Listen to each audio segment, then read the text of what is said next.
Good morning dear students, आज मैं आपको वर्ड्स के कुछ सिनोनियम्स बताती हूँ। सिनोनियम्स, सबसे पहले आप समझे सिनोनियम्स होता क्या है।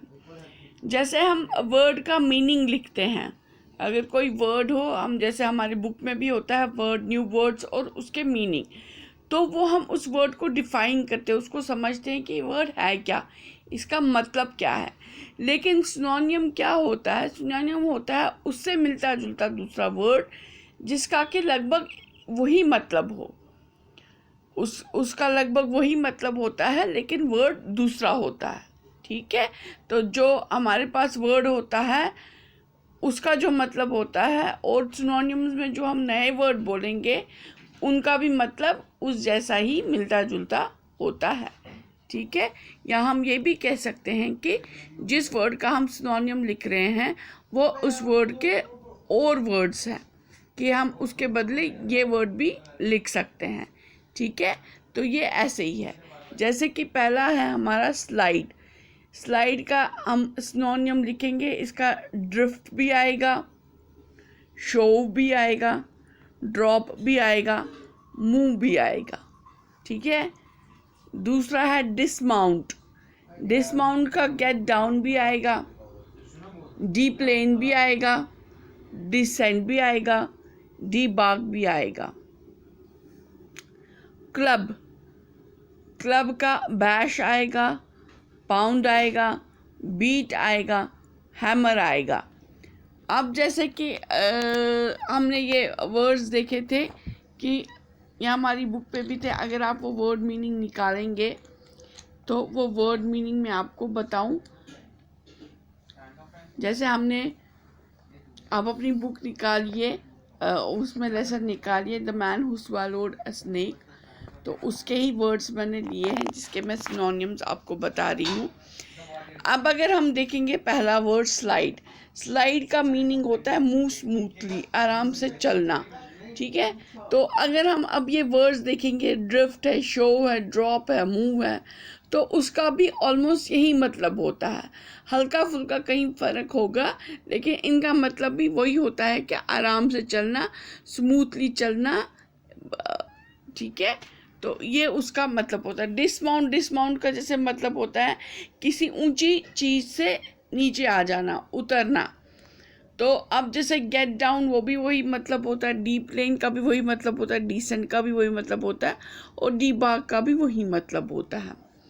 क्लब, क्लब होता है किसी भारी चीज़ से पीटना, तो बैश, बैश भी पीटना होता है। पाउंड, उसका भी वही मतलब होता है। बीट, उसका भी मतलब पीटना ही होता है। हैमर, हैमर का भी मतलब होता है पीटना, भारी चीज़ से पीटना। हैमर का एक और मतलब भी होता है, हैमर होता है वो जो हथौड़ा जिसको हम कहते हैं, उसको भी हम हैमर कहते हैं, और पीटने को भी हैमर कहते हैं। ठीक है, हैमर से दो वर्ड्स, हमें दो मीनिंग्स मिलते हैं हमें हैमर से। अब जैसे ब्लो है, ब्लो का मतलब होता है कि एकदम से ज़ोर से किसी चीज़ को धक्का देना, या ज़ोर से किसी को कोई चीज़ ज़ोर से एकदम से चलना। तो जैसे विंड ब्लो होती है, तो विंड तो होती है आंधी। आंधी जब तेज़ से चलती है उसको होती है विंड इज़ ब्लोइंग, है ना। तो वो क्या मतलब होता है कि तेज़ी से चल रही है। तो वैसे ही ब्लो, फ्लो को भी हम कहेंगे, वो भी तेज चलता है। रश, ड्राइव, वेव, तो इनका भी मतलब ब्लो का, जो ब्लो का मतलब होता है वही इनका भी मतलब होता है। एब्रप्टली, एब्रप्टली का मतलब होता है एकदम से, अचानक। ठीक है, तो अनएक्सपेक्टेडली, वो भी सेम मीनिंग होता है। अनएंटिसिपेटेडली, यहाँ पर DLY स्पेस कम थी तो मैं वाई पूरा नहीं लिख सकी, तो यहाँ पर है एंटिसिपेटेडली, PATEDLY। ठीक है, एंटिसिपेटेडली या ऑल ऑफ अ सडन, एकदम से, अचानक। तो इन सब का भी वही मतलब होता है जो एब्रप्टली का मतलब है। फ्लड, फ्लड, फ्लड का जो मतलब होता है एकदम से भाग जाना, उड़ जाना, ये होता है फ्लड का मतलब। तो इनके इसके मिलते जुलते वर्ड्स हैं fly, take off, leave, jump, depart. तो ये भी इन वर्ड्स के भी सेम मीनिंग होते हैं जो फ्लड के हैं, उसे ही मिलते जुलते हैं। रॉटन, रॉटन होता है खराब होना, या वो चीज़ जिसको बहुत देर तक यूज़ ना की हो, वो वाली चीज़। तो हम उसमें करप्ट, स्पॉइल्ड, डिस्गस्टिंग, रैंसेड, तो ये वर्ड्स भी उसमें आते हैं। स्टफ़, स्टफ़ होता है किसी को पूरी तरह से किसी चीज़ को भर देना, तो हम यहाँ पर लिखेंगे सब्सटेंस। स्टफ़ सब्सटेंस भी होता है। थिंग्स, जंक, गुड्स, तो ये भी स्टफ़ में ही आता है। यहाँ पर अगर हम स्टफ़ को वर्ब में देखेंगे तो हम कहेंगे स्टफ़ होता है किसी चीज़ को पूरी तरह से भर देना। और स्टफ़ का एक और मीनिंग भी होता है कि कोई चीज़ होना, कोई चीज़ होना, थिंग होना।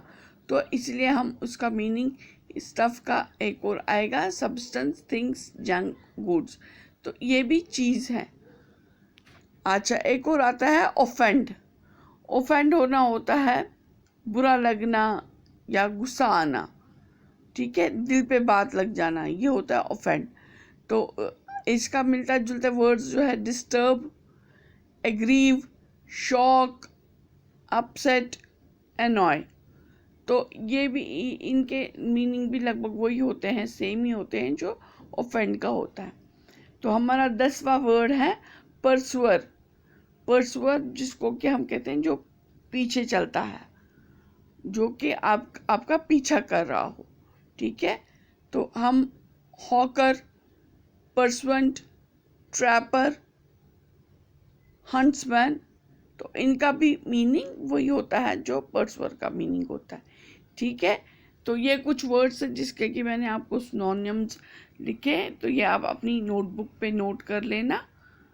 तो अब आप अगर अपनी डिक्शनरी खोलोगे या गूगल के पे भी अगर जाओगे, आप वहाँ से भी सर्च करोगे सिनोनिम्स, खुद से वर्ड निकालो बुक से, वो वर्ड्स देखो, उनके मीनिंग भी देखो, डिक्शनरी से उनके मीनिंग देखो या फ़ोन से उनके मीनिंग देखो, और फिर उनसे मिलते जुलते वर्ड्स आप गूगल से भी सर्च कर सकते हो।